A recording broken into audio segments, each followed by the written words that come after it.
Good morning. Um, I could probably be saying what's going on there. He's pretty much describing that it's 6:30 in the morning, more or less. Um, and there he is, yawning as always.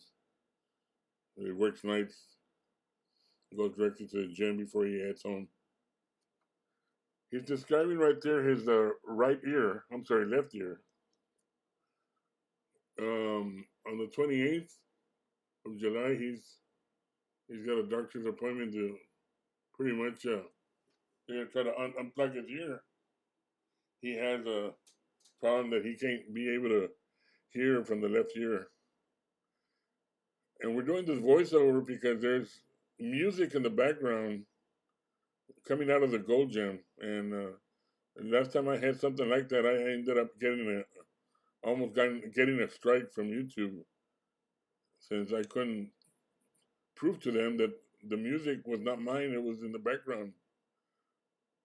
But I'm better out just doing the voiceover and just describing of what's going on than to get a strike.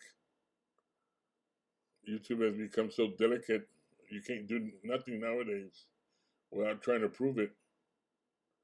I'm better off just doing a voiceover.